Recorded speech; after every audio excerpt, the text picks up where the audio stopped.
Is it not the perfect time to start digging deep in WWE's history and talk about things that will have huge impact? Let's talk about one of those this time. Let's brag about WWE's infamous Saudi Arabia history.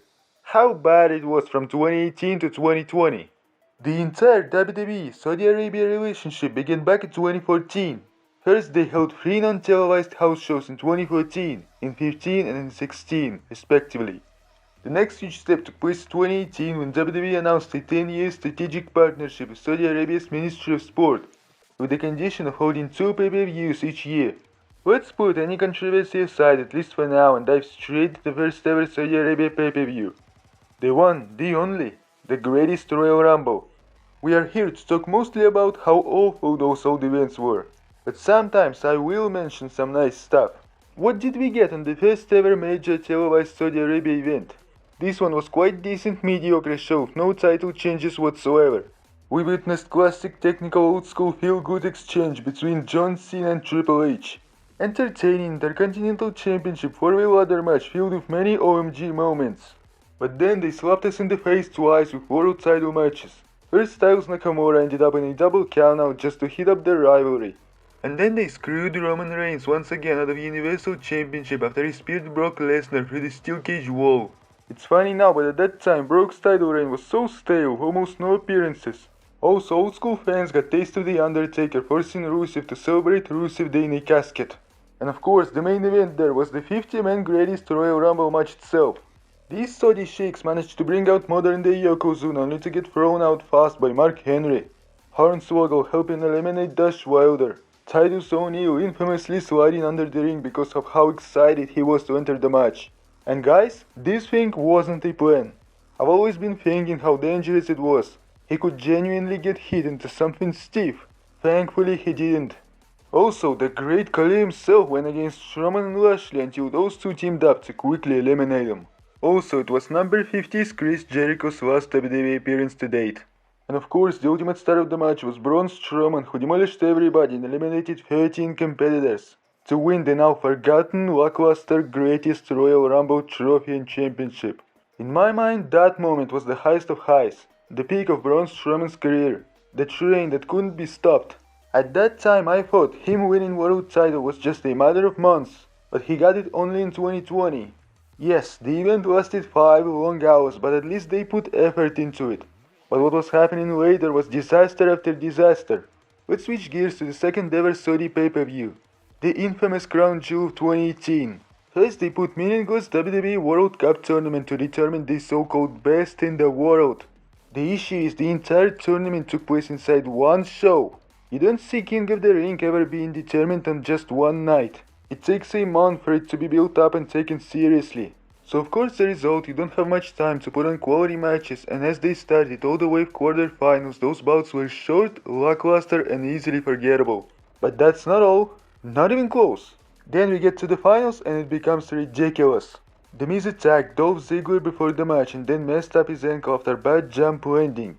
He couldn't stand up and was unable to compete, so the rightful winner is Dolph Ziggler. There is nobody left. Yes? Big fat nope. The Irish guy Shane O'Mac, who wasn't in this tournament, who didn't win first two matches to compete in the final, just stole Miz's place without his consent. It was totally his own sudden decision. He abused his power and did very quickly, catching Ziggler off guard and defeating him in 2 minutes to become the best in the world. He was 48 years old. He was SmackDown commissioner. Well, he wasn't even dressed to compete, wearing jeans and jacket. This was so ridiculous yet funny. He disrespected everybody who wrestled in that tournament and was arrogantly happier than ever. This later led him to become one of the most obnoxious, annoying, arrogant heels in history of his 2019 run. I hated this guy and still do, to be honest. But enough. Then we have a long overdue rematch between Brock Lesnar and Braun Strowman, who was still red hot, very dominant and popular at that time. Brock had already had a long dominant title reign. Reigns had just relinquished it because of leukemia. So maybe now finally pull the trigger on Strowman while the iron is hot. Or at least we would get a good, monstrous, hard-hitting smash mouth close battle? No, we wouldn't. That pain in the ass known as acting general manager of Raw, Baron Corbin, brutally attacked Braun with title belt from behind before the bell. What removed all the interest and intrigue immediately. and allowed Lesnar to squash Strowman with 5 of 5s to win back the part-time title. Just think about it, they made a Universal Championship match just a milestone to set up stupid unnecessary feud between Strowman and Corbin no one was ever asking for, which then led to nothing. Nothing productive came out of it later. But next up we had the infamous main event of this first ever crown jewel, the Axe vs Brothers of Destruction. The youngest man from this match is Triple H, who was 49 years old at that moment. Meanwhile, all others were already over 50. Plus, none of them was a full-time wrestler for a long time anymore. We had semi-retired authority guy Triple H, newly elected lumbering Mayor Kane, slow desperate Undertaker trying to dig one last 5-star match, and of course bald, poorly aged HBK, who was persuaded to return after being retired for 8 years. Old school fans were salivating and licking their chops, but the problem is, it wasn't 2010 anymore. Of course it was supposed to fail under these circumstances. And as a result, the most active, youngest Triple H got injured 4 minutes into the battle, flying over the top rope.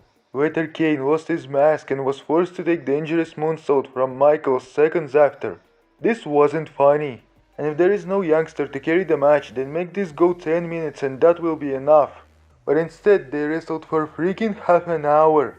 And from start to finish it was super slow, clumsy and sluggish the entire match. Just look at this worst Irish whip ever. How did they survive it? And in the end, Triple H barely delivered the funniest incomplete pedigree ever. In my opinion, Crown Jewel of 2018 is absolutely the worst pay-per-view ever. There was nothing good at all. Fans got pissed on and were pissed off after it. Wrestling world was embarrassed at that night. And I'm not even talking about real-life controversies that surrounded this event. Enough, let's try to look at the very next one. Super Showdown of June 2019. When legends rise, they were saying. First, Corbin already received a Universal title shot against Rollins and even Seth couldn't carry him enough. The match was mediocre. Corbin had beef with referee over standard pinfall counts, so he cost himself the match as Rollins did his job. But somehow this embarrassing feud continued. I don't know why Corbin got several more opportunities. He cost himself there first. This feud damaged Seth's run and led to fans turning on him. This was traumatizing time. Next up, bully Shane McMahon was finally getting an ass kicking of a lifetime he desperately deserved for his crimes? No guys, instead we only deserve to see Shane dominating Roman in various headlocks and triangle chokes over the course of 9 minutes. But maybe here Reigns should have overcome all those difficulties and ringside distractions to put self-proclaimed best in the world bully down when everyone wanted it the most? No way in hell. All Reigns deserved was Claymore to the face while Robinson was down for Shane to steal the win. Claymore was so protected at that time, and if anyone was going to kick out of it, it should have been Reigns. But it was denied for the sake of the best in the world.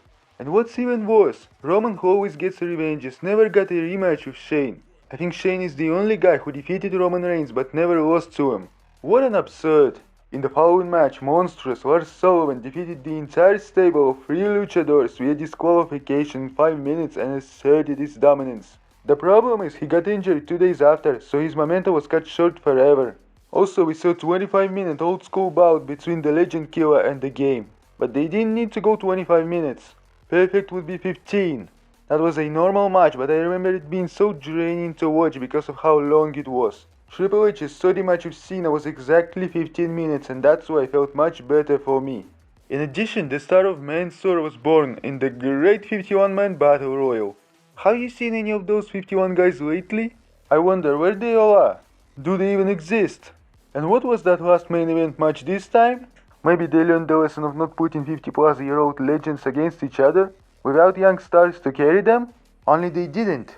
If 2018 Crown Jewel was the worst ever Saudi pay-per-view, then this one is the worst Saudi match ever. We had Goldberg going one-on-one with The Undertaker and would it have been done in early 2000s. Damn, it would be monster clash for the ages between two unstoppable forces.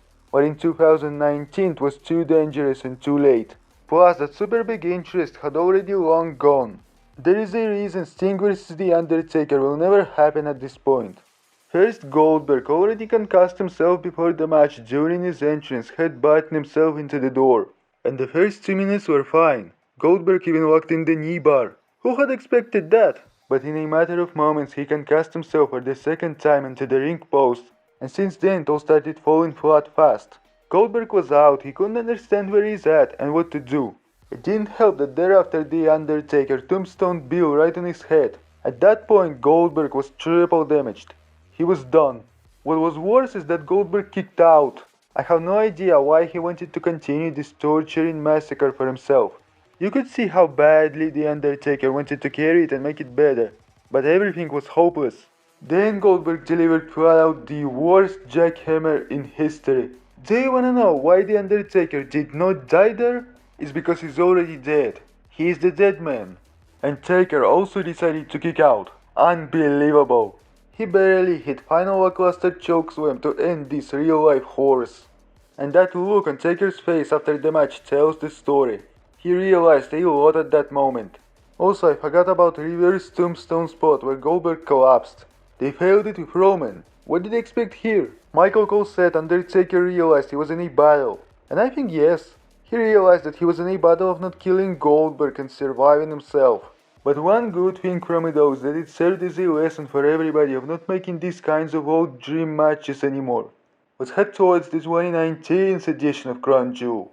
Once again, here is Brock Lesnar defending his WWE Championship, but against the guy who had his first ever WWE match and had never ever cut a promo before then. And I get it, he's the ghost from Lesnar's past who massacred him in their UFC fight, so this made it a marquee match.